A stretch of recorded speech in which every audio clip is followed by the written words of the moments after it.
첫 번째 비결. 일단 시작하라. 아카드는 두 번째 열에서 심각한 표정으로 앉아있는 사내를 가리키며 물었다. 이보게, 자네는 무슨 일을 하나? 저는 서생입니다. 토판에 기록을 새기는 사람입니다. 그렇구먼. 나도 바로 그런 일을 하면서 처음 돈을 벌었지. 그러니까 자네도 나처럼 부자가 될 가능성을 지닌 사람일세. 이번에는 훨씬 뒤쪽에 앉은 혈색 좋은 사내를 가리키며 아카드가 물었다. 자네는 어떤 일로 밥벌이를 하는가? 저는 백정입니다. 시골 사람들이 키우는 염소를 사서 도살한 다음에 고기는 주부들에게 팔고 가죽은 구두 만드는 사람들에게 팝니다.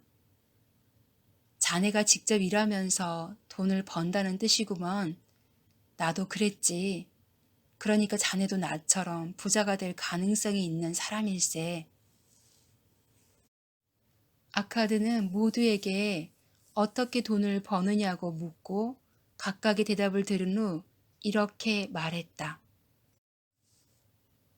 여러분도 들었겠지만 우리는 나름대로 땀을 흘리면서 돈을 벌고 있습니다. 거꾸로 말하면 돈을 벌 수 있는 방법이 많다는 뜻입니다. 그 방법들 하나하나가 여러분의 지갑을 채워주는 황금 물줄기라 할 수 있습니다.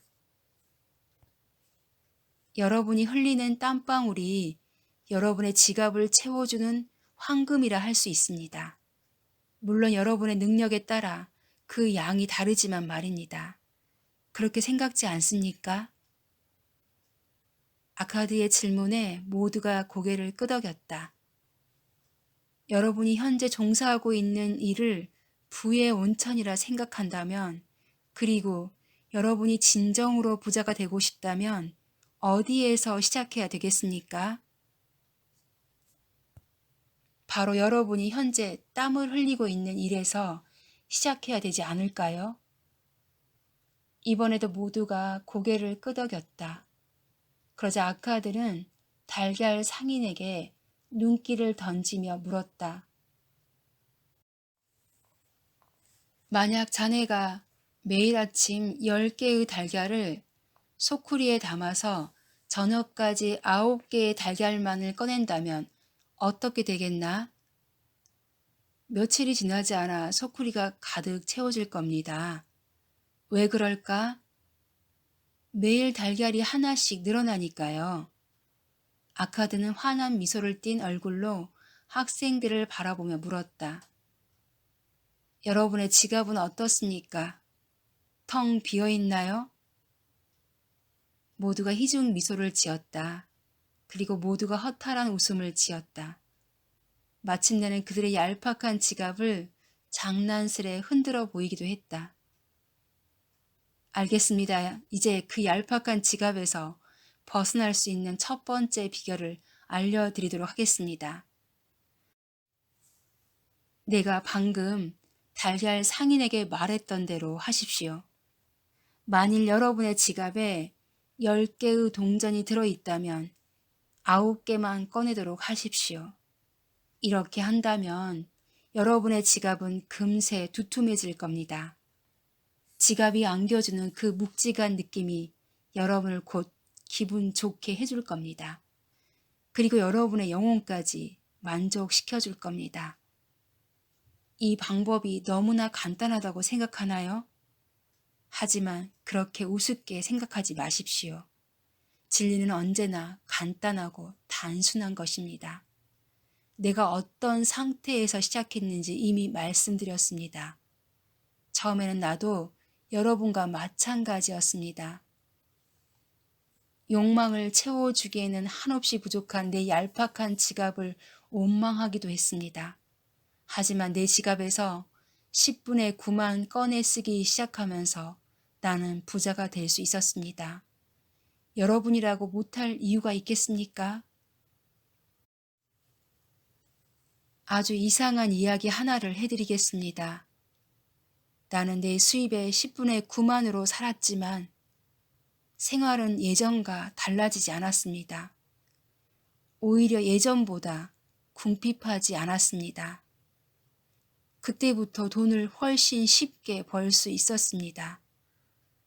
그 이유가 무엇인지는 모르겠습니다. 어쩌면 신의 법칙일지도 모르겠습니다. 수입의 일정 부분을 쓰지 않고 저축하는 사람에게는 돈도 쉽게 벌립니다.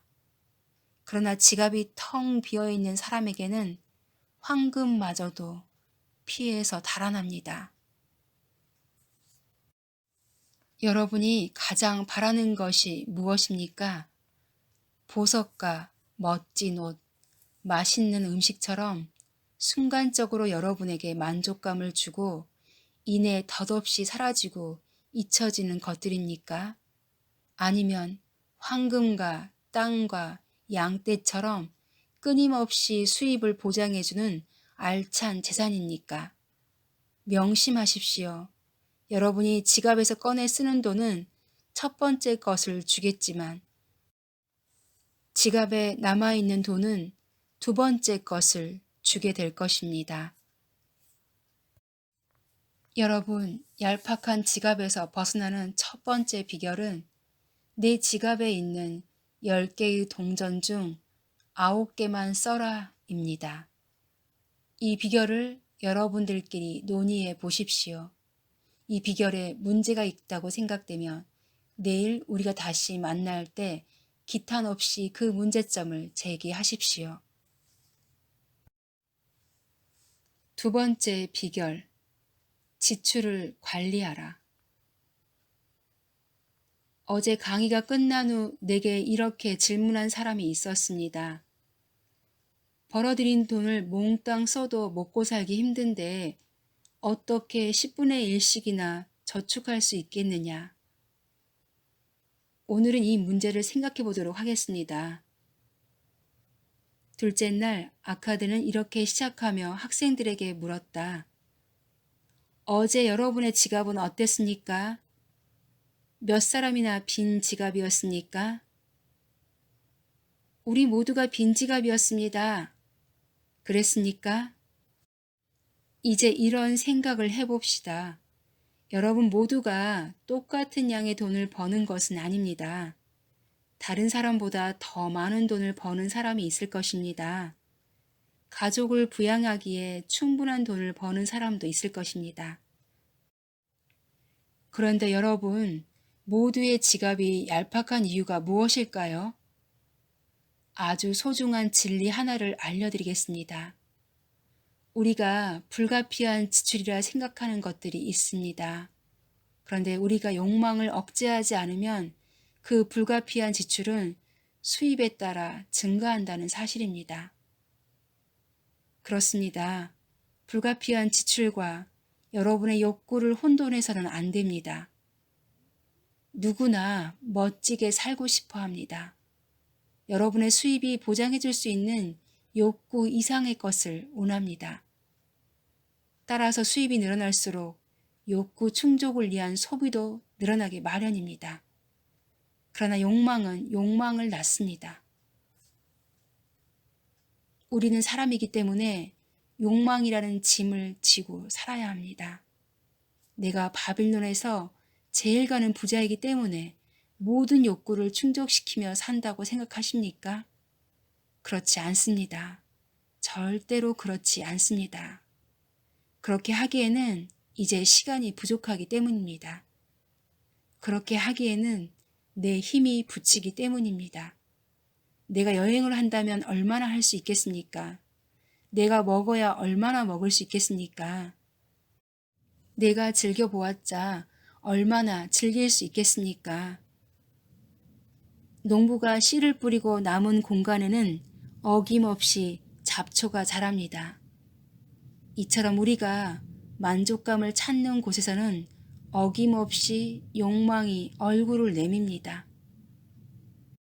하지만 우리가 충족시키고 싶은 욕망은 헤아릴 수 없이 많고 정작 우리가 만족시킬 수 있는 욕망은 극소수에 불과합니다.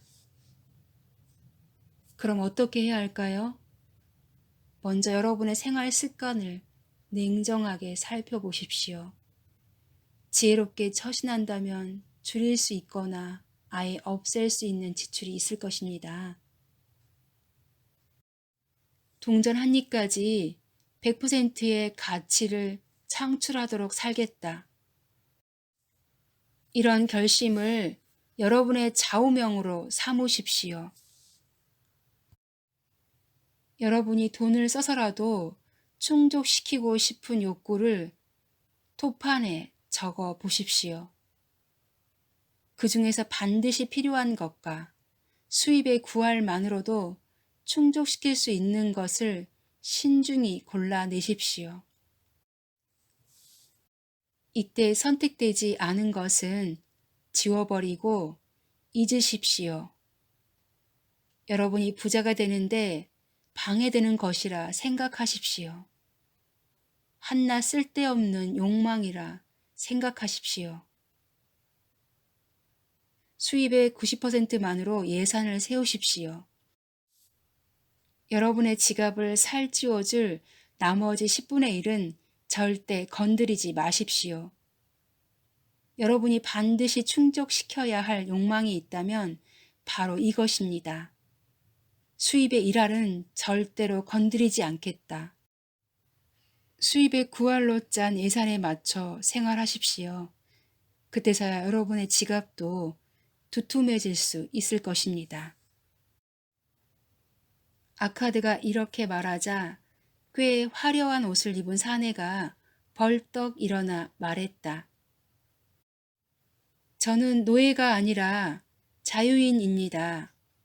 이 세상에 널려있는 좋은 것들을 마음껏 즐길 권리가 있다고 생각합니다. 그런데 어떻게 예산의 노예가 될 수 있겠습니까?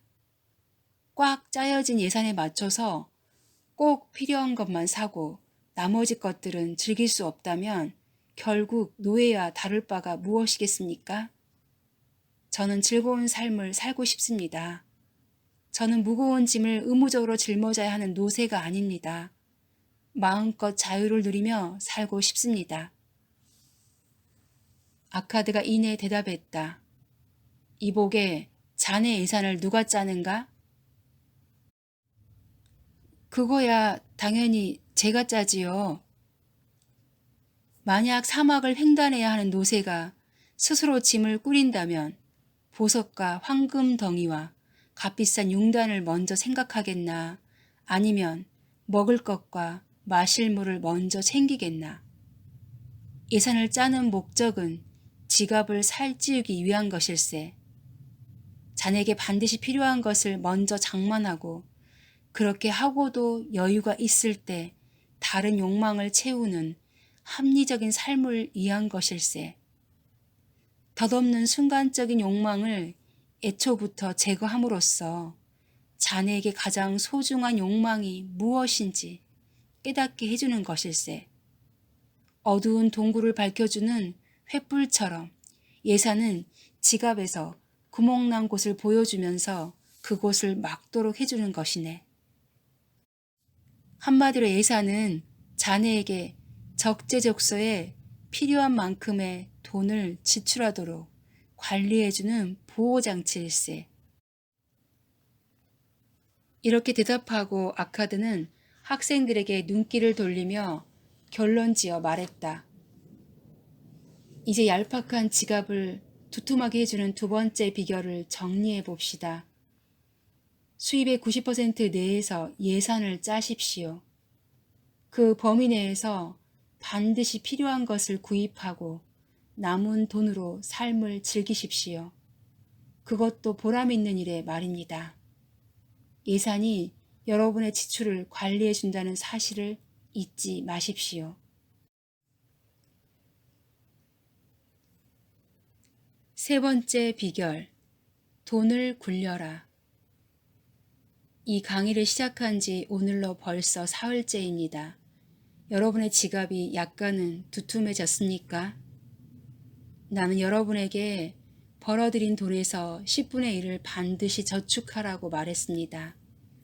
그리고 점점 늘어나는 돈을 안전하게 지키기 위해서 지출을 관리하라고 말했습니다. 오늘은 그렇게 모은 돈을 굴려서 늘려가는 방법에 대해 공부해 보도록 합시다. 지갑이 두둑해지면 그 자체로도 뿌듯한 기분이 됩니다. 먹지 않아도 배가 부른 기분입니다. 그러나 우리가 저축해서 모은 돈은 시작일 뿐입니다. 다시 말해서 돈을 벌어주는 돈입니다. 그래서 종잣돈이라 불리기도 합니다. 셋째 날 아카드는 이렇게 강의를 시작했다. 그런데 돈을 어떻게 이용해야 할까요? 어떻게 해야 돈을 벌 수 있을까요? 이것이 바로 투자라는 것입니다. 나는 쓰라린 경험을 했습니다. 내 첫 투자는 처절한 실패였습니다. 한 푼도 건질 수 없었습니다. 이 이야기는 나중에 해드리겠습니다. 그러나 아가르라는 방패 상인에게 돈을 꾸어주고 첫 수익을 올릴 수 있었습니다. 그는 매년 한 번씩 해외에서 들여오는 청동을 사서 방패를 만들었습니다. 그런데 그 해에는 청동을 사들일 충분한 자금이 부족했던 까닭에 그는 여기저기에서 돈을 꾸었습니다. 그는 신용 있는 사람이었기 때문에 방패를 팔아 번 돈으로 착실하게 이자를 갚았습니다. 나는 그에게 이자를 받을 때마다 그 돈을 그에게 다시 빌려주었습니다. 덕분에 내 자본은 나날이 늘었고 이자까지 덩달아 늘어났습니다. 그때 내 기분이 어떻겠습니까? 맛있는 음식으로 욕망을 채웠다면 그때의 만족감은 하루를 넘기지 못했겠지만 내 재산이 나날이 늘어나고 있다는 생각은 내게 한없는 만족감을 주었습니다. 여러분, 한 사람의 재산은 지갑에 넣고 다니는 돈의 액수에 있는 것이 아닙니다. 그가 신중하게 투자한 수입원, 다시 말해서 계속해서 그의 지갑을 불룩하게 채워주는 황금 물줄기에 있는 것입니다. 모두가 그런 수입원을 갖고 싶어 합니다. 여러분도 예외가 아닐 것입니다. 일을 할 때나 멀리 여행을 즐길 때도 지갑을 꾸준히 채워주는 수입원을 원하지 않는 사람이 어디 있겠습니까? 나는 그런 수입원을 만들었습니다. 그 수입원이 하루에도 엄청난 돈을 벌어들이고 있기 때문에 사람들이 나를 엄청난 부자라고 말하는 것입니다. 아갈에게 돈을 빌려준 것은 내게 소중한 경험이었습니다. 안전한 곳에 투자할 때 수익을 올릴 수 있다는 진리를 깨우쳐준 소중한 경험이었습니다. 자본이 늘어나면서 당연히 투자 액수도 늘어났습니다. 점점 더 많은 사람에게 돈을 빌려줄 수 있었습니다.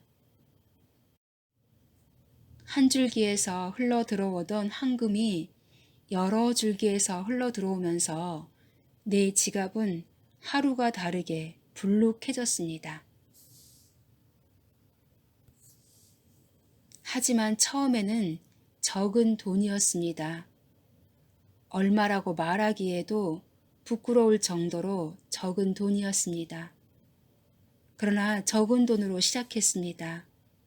그러자 돈이 돈을 벌어주었습니다. 그렇게 벌어들인 돈이 다시 돈을 벌어주었습니다. 그야말로 황금 사슬을 이루었습니다. 급기야 처음 시작할 때는 상상조차 할 수 없었던 액수로 불어났습니다. 이렇게 어느 정도까지 모이면 그때부터는 눈덩이처럼 불어나는 것이 바로 돈입니다. 이것에 관한 아주 재미있는 우화를 소개하겠습니다. 한 농부가 첫 아들을 낳았을 때 은하 10개를 대금업자에게 맡기며 아들이 20살이 될 때까지 적절한 이자를 붙여 그 돈을 적절한 곳에 투자해달라고 부탁했습니다.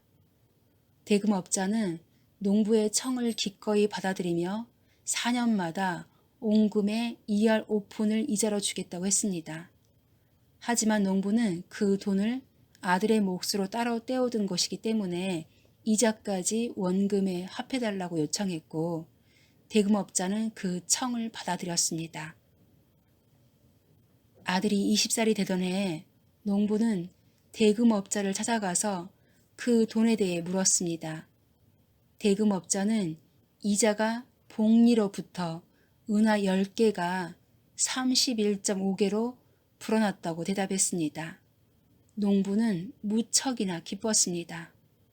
하지만 아들에게는 당장 돈이 필요하지 않아 농부는 그 돈을 다시 대금업자에게 맡겼습니다. 아들이 50살이 되었을 때 농부가 세상을 떠나자 대금업자는 모두 167개의 은화를 아들에게 정산해 주었습니다.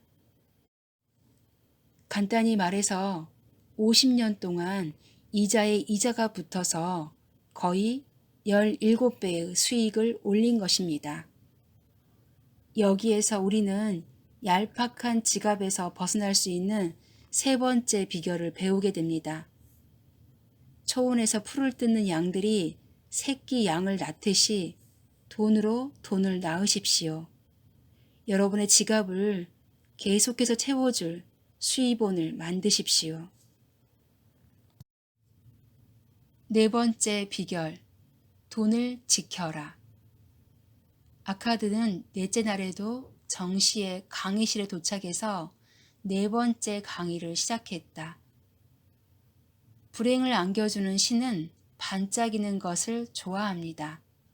그 사악한 신에게 돈을 빼앗기지 않으려면 여러분 지갑 속의 황금을 굳건히 지켜야 합니다. 그렇지 않으면 여러분이 의식하지도 못한 사이에 그것들은 사라지고 말 것입니다. 따라서 적은 돈이라도 소중히 생각하는 마음을 가져야 합니다. 그래야 신께서 여러분에게 큰 돈을 안심하고 맡기시지 않겠습니까? 황금을 가진 사람은 유혹을 받게 마련입니다. 그럴듯한 감언이설로 여러분에게 커다란 이익을 보장해 주겠다고 유혹하는 사람들이 찾아오게 마련입니다. 친구나 친척까지도 그럴듯한 제안으로 여러분에게 투자하라고 유혹할 것입니다. 그러나 투자의 1원칙은 원금의 안전성입니다. 커다란 수익을 약속하더라도 원금이 사라진다면 무슨 소용이겠습니까? 그런 투자는 결코 현명한 투자가 아닙니다. 실패의 대가는 원금 상실입니다. 여러분이 힘겹게 모은 돈을 투자하기 전에 신중히 생각하고 또 생각하십시오. 원금의 안정성이 보장되는 곳을 찾으십시오. 하루라도 빨리 부자가 되겠다는 욕심 때문에, 남들보다 빨리 부자가 되겠다는 조급함 때문에 실패의 좌절에 빠져들지 않도록 조심하십시오. 누군가에게 돈을 빌려주기 전에 그 사람의 능력과 됨됨이를 따져보십시오. 어떤 사업에 투자하기 전에 그 사업의 위험성을 따져보십시오. 나는 첫 투자에서 처절한 실패를 맛보았습니다. 페니키아로 여행을 떠나는 벽돌 상인 아즈무르에게 1년 동안 힘겹게 모은 돈을 맡기며 희귀한 보석을 사달라고 했습니다. 우리는 그 보석을 팔아 남은 이익을 절반씩 나눠 갖기로 했습니다. 그러나 페니키아 사람들은 사기꾼들이었습니다. 아즈무르에게 싸구려 유리 조각을 희귀한 보석인 양 팔았던 것입니다. 결국 첫 투자는 비극으로 끝나고 말았습니다. 하지만 나는 그것에서 아주 소중한 교훈을 얻었습니다. 벽돌 상인에게 보석을 사달라고 부탁하다니 이 얼마나 어리석은 짓이었습니까? 그 실패에서 내가 어떤 교훈을 얻었을까요? 그 교훈은 이렇게 정리해 볼 수 있습니다. 투자할 곳을 결정할 때 여러분 개인의 지혜를 지나치게 과신하지 마십시오. 해당 분야에서 충분한 경험을 쌓은 사람에게 조언을 구하십시오. 훌륭한 조언은 당신이 투자하는 돈만큼이나 가치 있는 것입니다. 훌륭한 조언을 받아들여 실패하지 않는 것만으로 조언은 그 역할을 다한 것입니다. 이것이 여러분을 얄팍한 지갑에서 벗어나게 해줄 네 번째 비결입니다. 두둑하게 채워진 지갑을 지키는 것도 무척이나 중요한 일이기 때문입니다. 원금을 안전하게 지켜줄 곳에, 언제라도 원금을 회수할 수 있는 곳에, 또한 적정한 이자를 확실하게 보장받을 수 있는 곳을 찾아서 투자하십시오. 그래야 여러분의 돈을 지킬 수 있습니다. 현명한 사람에게 조언을 구하십시오.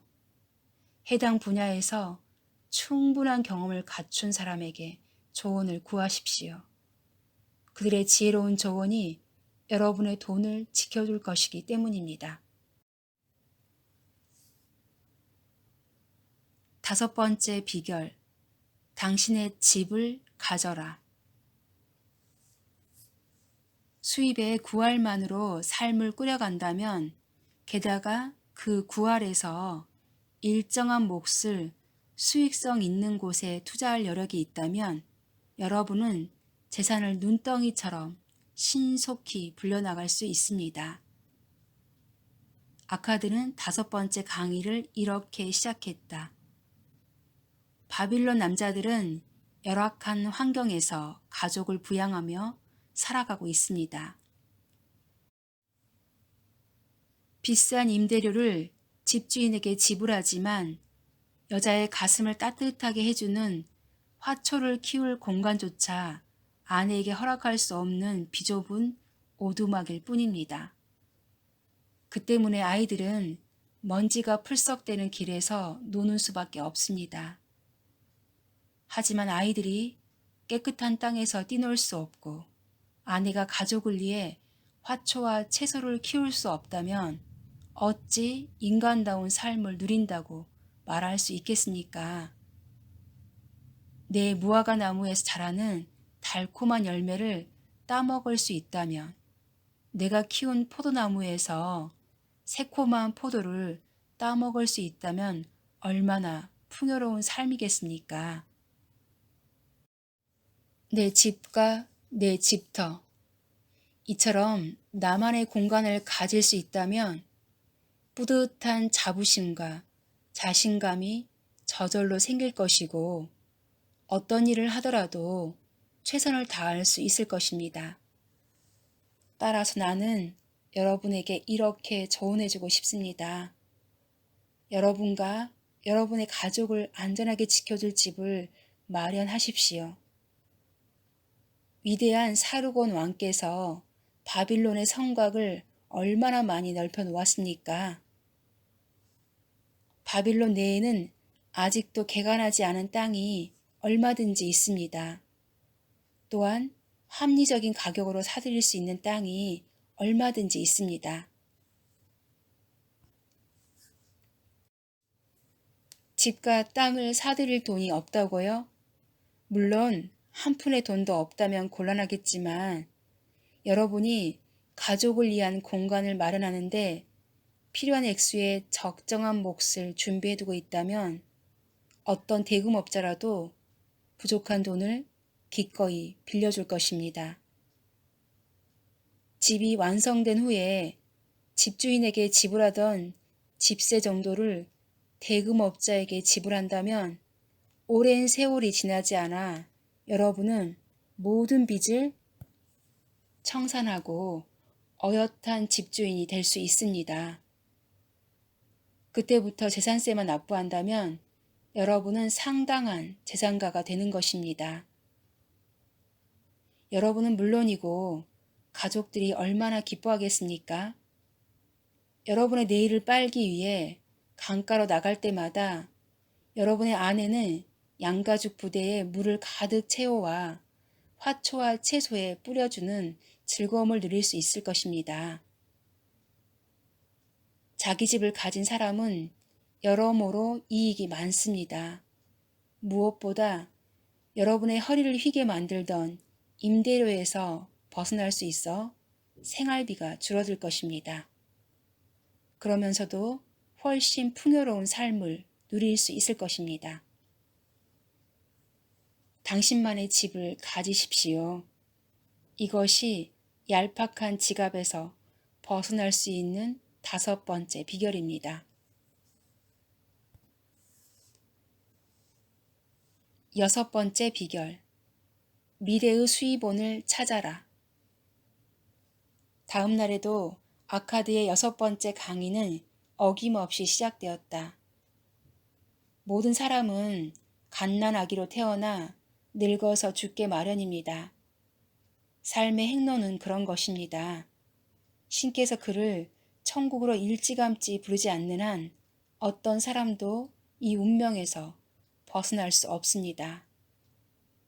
따라서 사람이라면 더 이상 일하지 못할 때를 대비해서 적절한 수입원을 마련해둘 의무가 있다고 생각합니다. 또한 갑자기 가족의 곁을 떠나게 될 때 남은 가족이 편안하고 안락하게 살 수 있도록 대비해두는 것도 마땅한 의무라고 생각합니다. 시간이 흘러 여러분이 육체적으로나 정신적으로 예전보다 못할 때도 여러분의 지갑을 두둑하게 유지하고 싶다면 이 교훈을 잊지 마십시오. 부자가 되는 법칙을 깨우쳐서 먹고 살기에 충분한 돈을 벌어들이는 사람이라도 미래를 생각해야만 합니다. 늙은 후에도 안락한 삶을 보장해 줄 수 있는 확실한 투자 계획을 세워야 합니다. 그래야 지혜로운 사람이 아니겠습니까?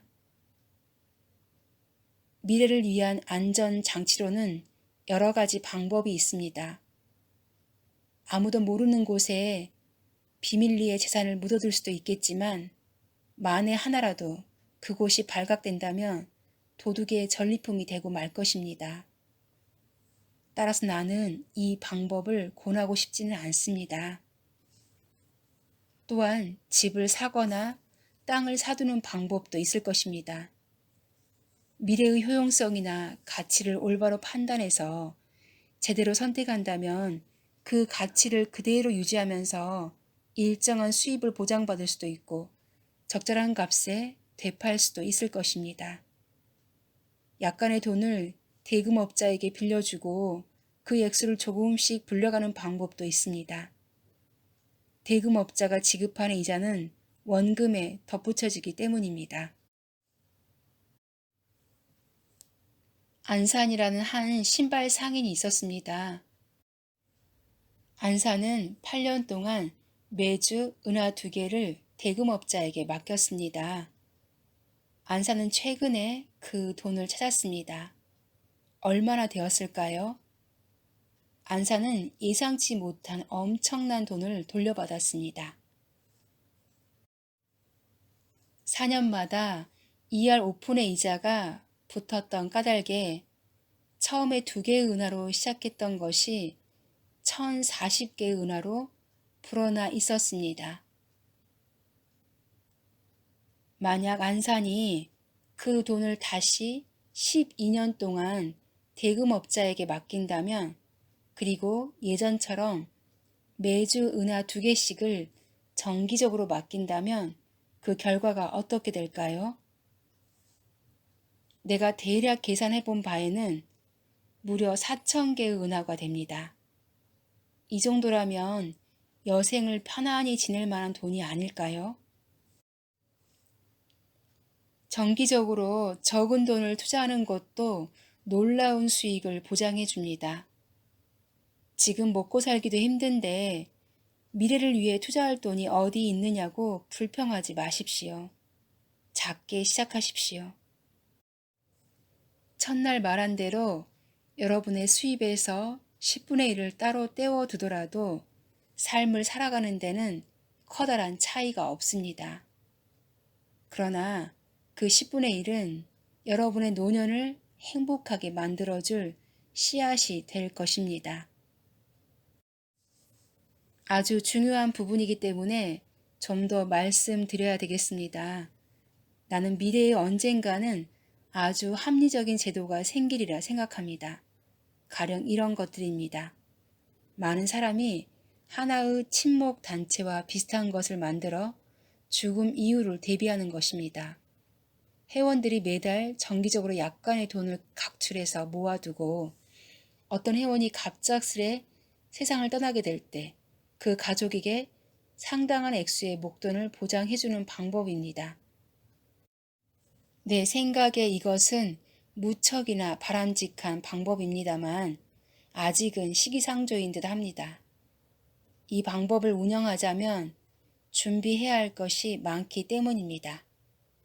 무엇보다 이 방법을 운영하는 단체가 왕의 옥자처럼 안정되고 견실해야 하기 때문입니다. 하지만 언젠가 이 방법이 제도화될 때가 오리라 믿습니다. 그때가 되면 모든 사람에게 커다란 축복이 될 것입니다. 적은 돈이 모여서 세상을 떠난 회원의 가족에게 안락한 미래를 보장해주는 넉넉한 돈을 마련해 줄 수 있다고 생각해 보십시오. 얼마나 커다란 축복입니까? 하지만 우리는 그 시대에 살고 있지 않습니다. 그러므로 개인적으로라도 이 방법을 사용하십시오. 조금씩 모아서 큰 돈을 만드십시오. 노동 능력을 상실한 사람에게, 가장을 잃은 가족에게 남은 것이 얄팍한 지갑뿐이라면 그야말로 비극이 아니겠습니까? 얄팍한 지갑에서 벗어날 수 있는 6번째 비결이 바로 이것입니다. 노후를 미리 준비하십시오. 여러분 가족의 안락한 삶을 위해서라도 미리 준비하십시오.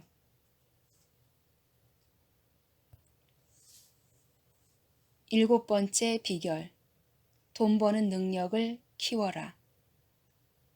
오늘은 얄팍한 지갑에서 여러분을 벗어나게 해줄 가장 중요한 비결을 말씀드리려 합니다. 하지만 오늘 강의는 돈에 대한 것이 아닙니다. 여러분의 마음가짐에 대한 것입니다. 내 앞에 각양각색의 옷을 입고 있는 여러분에 대해서 말씀드리려 합니다. 여러분의 성공을 결정짓는 것은 황금의 양이 아닙니다. 여러분의 마음가짐이며 세상을 살아가는 방식입니다. 아카드는 7번째 강의, 즉 마지막 강의를 이렇게 의미심장한 말로 시작했다. 얼마 전에 한 젊은 친구가 내게 돈을 빌리러 왔습니다. 나는 그 친구에게 돈이 필요한 이유를 물었습니다. 그 친구의 대답이 걸작이더군요. 이마에 땀이 솟도록 열심히 일하지만 봉급만으로는 지출을 감당하기에 턱없이 부족하다는 것이었습니다.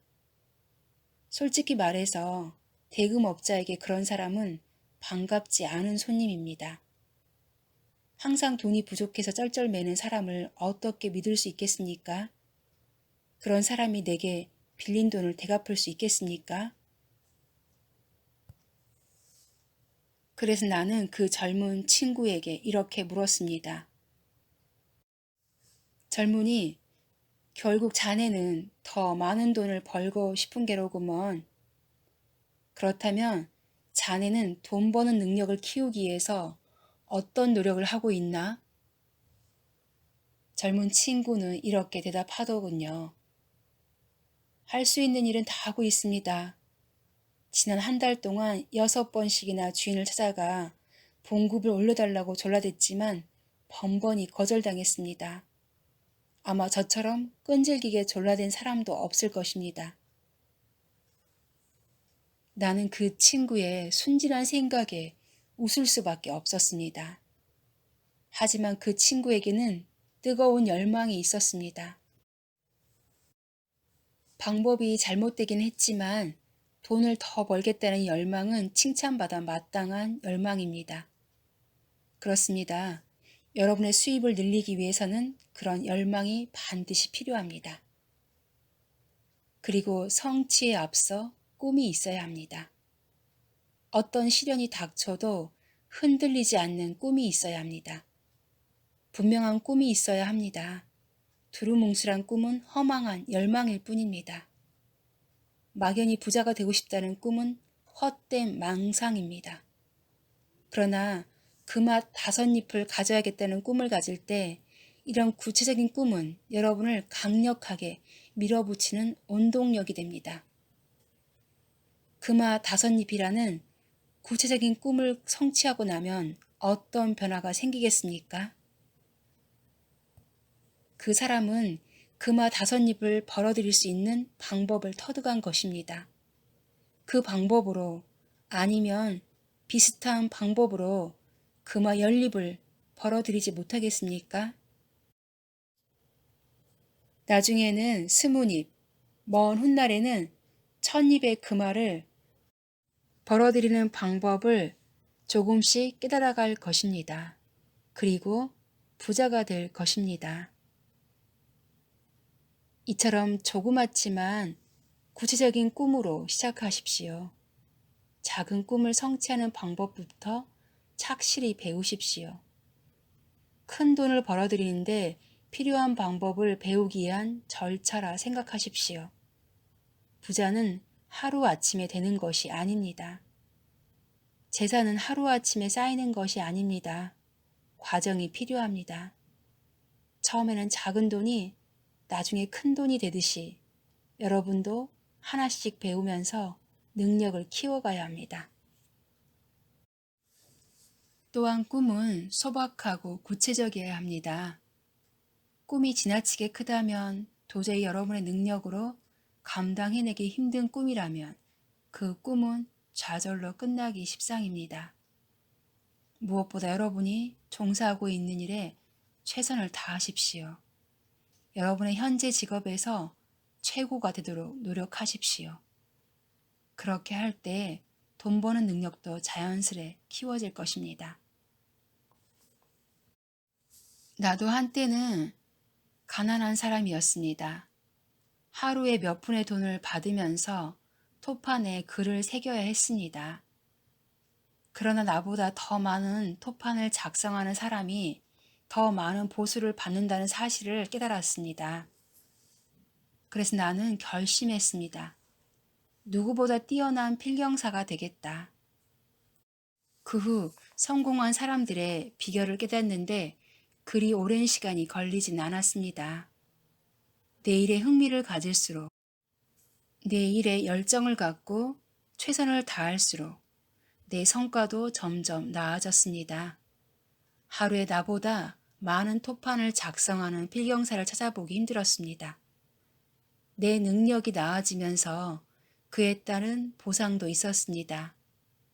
내 능력을 인정해달라고 주인을 6번씩이나 찾아갈 필요도 없었습니다. 계속해서 배우십시오. 그럴 때 비로소 당신은 더 많은 돈을 벌 수 있습니다. 여러분에게 필요한 재주를 가진 사람을 찾아다니며 배우십시오.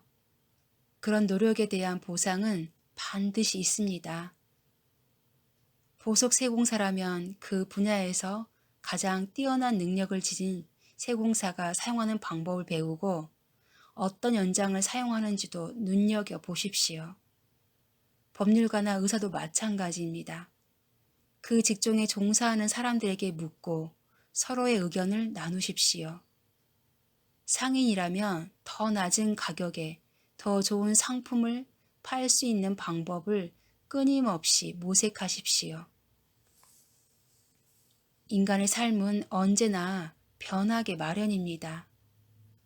언제나 좀 더 나은 방향으로 개선되어 가게 마련입니다. 통찰력을 지닌 사람들이 더 나은 기술을 개발하고 손님들에게 더 나은 서비스를 제공하려 노력하기 때문입니다. 따라서 우리 모두가 변화의 물결에 동참해야 합니다. 아니, 앞장서서 변화를 끌어갈 수 있어야 합니다. 뒤처지지 않으려면 어쩔 수 없습니다. 고인물은 필연적으로 썩게 되어 있습니다. 많은 것이 새롭게 생겨나면서 인간의 삶을 윤택하게 해줍니다. 남들에게 존중받는 사람이 되고 싶습니까? 그렇다면 다음과 같은 원칙을 반드시 지키십시오. 1. 빚이 있다면 능력 범위 내에서 신속하게 갚아야 합니다. 현찰이 없다면 불효불급한 물건을 탐내지 마십시오. 2. 무엇보다 가족에게 충실한 가장이 되십시오. 가족에게 존경받지 못하는 사람이 어떻게 다른 사람들에게 존경을 받을 수 있겠습니까? 3. 유언장을 정확히 작성해 두십시오. 그래야 신의 부름을 받게 될 때 여러분이 남긴 재산이 분란 없이 깨끗하게 정리될 수 있기 때문입니다. 4. 가난한 사람들에게 사랑을 베푸십시오. 능력 범위 내에서 그들을 도와주십시오. 또한 여러분에게 소중한 사람들을 말이나 행동에서나 존중해 주십시오. 이제 얄팍한 지갑에서 여러분을 구원해줄 7번째 비결을 정리해 봅니다. 능력을 키우십시오. 언제나 공부하고 배우는 자세를 잃지 마십시오. 그리고 다른 사람들에게 존중받도록 행동하십시오. 이렇게 할 때 여러분은 신중하게 선택한 꿈을 성취할 수 있다는 자신감을 얻게 될 것입니다. 지금까지 우리는 가난에서 벗어날 수 있는 7가지 비결을 하나씩 살펴보았습니다. 내가 오랜 삶을 살면서 터득한 비결입니다. 부자가 되고 싶습니까? 그렇다면 이 강연장을 나서는 순간 곧바로 실천하십시오. 여러분, 바빌론에는 여러분이 꿈꾸는 것보다 훨씬 많은 황금이 있습니다. 모든 사람이 부자가 되고도 남을 만큼의 황금이 있습니다. 부자가 되는 것은 여러분의 의무가 아니라 권리입니다. 자, 시작하십시오. 여러분을 부자로 만들어줄 7가지 비결을 곧장 실천에 옮기십시오.